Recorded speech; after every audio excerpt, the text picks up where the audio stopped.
नमस्कार, मैं रोमी केरनी और आप जुड़ चुके हैं द न्यूज़ नाउ के साथ। भारत के प्रधानमंत्री नरेंद्र मोदी की बात करें तो लगातार उन पर कांग्रेस सरकार निशाना साध रही है। वहीं अगर कांग्रेस के पूर्व अध्यक्ष राहुल गांधी की बात करें तो वो लगातार और कह सकते हैं कि कोई मौका नहीं छोड़ रहे हैं प्रधानमंत्री पर निशाना साधने के लिए। आज उन्होंने एक बार फिर प्रधानमंत्री मोदी पर निशाना साधा है और ये निशाना किन किन चीजों के लिए साधा वो आपको बताएंगे। सबसे पहले अगर बात करें तो उन्होंने एक ट्वीट किया है जिस पर उन्होंने कहा कि देश मोदी की बनाई हुई आपदाओं में फंसा हुआ है। यानी कि उन्होंने कहा कि इस समय अगर बात करें जितनी भी देश में जो संकट जूझ रहे हैं, जो संकट आए हुए हैं, उसका एक ही कारण है प्रधानमंत्री नरेंद्र मोदी। जी हां, अगर बात करें तो उन्होंने इसके साथ साथ जो है ट्वीट के जरिए जो हमला बोला है, क्योंकि हम बात करें तो पिछले कई दिनों से वो जो है अलग अलग ट्वीट करके जो है मोदी सरकार को घेर रहे हैं, उनके मंत्रियों पर निशाना साध रहे हैं, अर्थव्यवस्था की बात कर रहे हैं, कई मुद्दों पर बात कर रहे हैं। आज जो है उन्होंने बढ़ते मामले यानी कि कोरोना के जो बढ़ते मामले हैं उस पर बात की है, साथ ही साथ जीडीपी में जो गिरावट देखने को मिली है उस पर बात की, और साथ ही साथ चीन की घुसपैठ को लेकर भी जो है उन्होंने मोदी सरकार पर निशाना साधा। आज के जो ट्वीट में उन्होंने जिस तरीके से हमने कहा कि भारत जो है मोदी सरकार की बनाई हुई, खुद की बनाई हुई आपदाओं में फंसता जा रहा है, यानी कि हर एक भारतीय जो है इसमें अब धंसता जा रहा है, और उन्होंने इसमें 6 मुद्दे गिनाए हैं। अगर सबसे पहले मुद्दे की बात की जाए तो उन्होंने कहा कि जीडीपी की अगर बात की जाए यानी कि ग्रॉस डोमेस्टिक जो प्रोडक्ट रेशो है वो -23.9% की ऐतिहासिक जो गिरावट है उस पर आ गिरा है। जी हां, उन्होंने कहा कि ऐसा आज तक नहीं हुआ है। उन्होंने इससे पहले एक वीडियो आया था उनका जिसमें उन्होंने ये कहा था कि अगर देखा जाए तो ऐसी जो है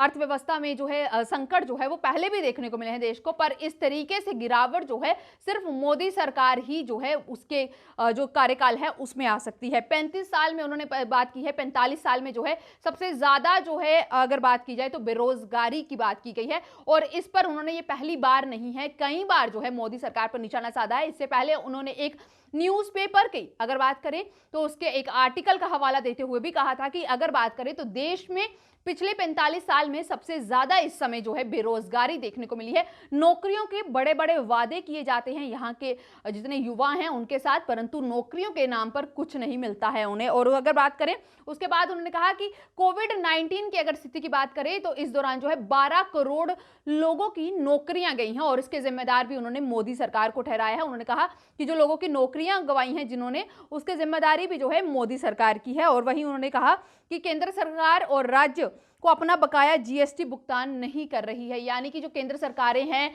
जो राज्य हैं अलग अलग, वो अभी तक अपना जीएसटी का भुगतान नहीं कर रही है। ये एक बड़ी समस्या है और इससे निपटारा करने के लिए मोदी सरकार के पास कोई हल नहीं है। इसके साथ उन्होंने कोरोना पर भी बात की है। जी हां, कोविड-19 पर बात की। उन्होंने कहा कि कोविड-19 की बात करें तो हर रोज जो है सबसे ज्यादा मामले आ रहे हैं।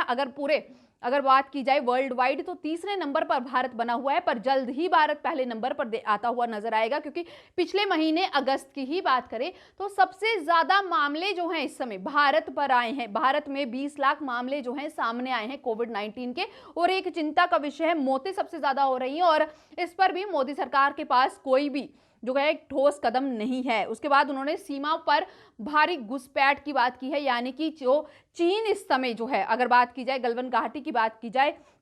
जो चीन पर एलएसी पर बना हुआ तनाव है उस पर उन्होंने मोदी सरकार पर कटाक्ष कसा है। उन्होंने कहा कि अगर देखा जाए तो मोदी सरकार जो है उस पर भी कोई अभी तक फैसला नहीं ले पाई है। रोज अगर हम देख रहे हैं कि सैन्य जो स्तर की कमांडर स्तर की वार्ता है वो हो रही है, पर उसके बाद भी कोई फैसला जो है मोदी सरकार की तरफ से नहीं लिया गया है। वहीं जो पार्टी के यानी कि कांग्रेस पार्टी के मुख्य प्रवक्ता हैं रणदीप सुरजेवाला, उन्होंने भी एक ट्वीट किया है। उन्होंने कहा कि आम आदमी जो है शायद वो जीडीपी का यानी कि जीडीपी का वित्तीय प्रभाव तो नहीं जानता है कि किस तरीके से वो उनके जो फाइनेंशियल सिस्टम पर असर डाल देगा, उसके बारे में उन्हें तो उसकी जानकारी तो नहीं है, पर ये जरूर समझता है कि नोटबंदी, जी हाँ, उन्होंने ये भी कहा कि जो नोटबंदी है वो उस वजह से गलत जीएसटी, देश के जो डिजास्टर स्ट्रोक हैं उसे मास्टर स्ट्रोक बताने का जो झूठ है यानी कि सफेद झूठ है, वो कहीं ना कहीं लोगों को भ्रम में डाल रहा है। अगर हम बात करें तो मैंने पहले भी आपको कहा कि 30 अगस्त को भी एक वीडियो जो है राहुल गांधी की तरफ से निकाला गया था, यानी कि उन्होंने एक वीडियो रिलीज किया था, एक वीडियो सीरीज रिलीज की थी जिसमें उन्होंने कहा था कि भारतीय अर्थव्यवस्था 40 वर्षों में जो है पहली बार इतनी भारी मंदी की तरफ देखने को मिली है, और अब जो कुछ जो लोग हैं, यानी कि उन्होंने कहा कि वो इसका दोष जो है भगवान को दे रहे हैं। नोटबंदी, जिस तरीके से लॉकडाउन, इन फॉर्मल इकोनॉमी को जो है उन्होंने 3 बड़े उदाहरण बताए हैं कि ये कई ऐसे उदाहरण, जैसे कि उन्होंने नोटबंदी की बात की, गलत जीएसटी की, लॉकडाउन, उन्होंने कहा कि ये ऐसे,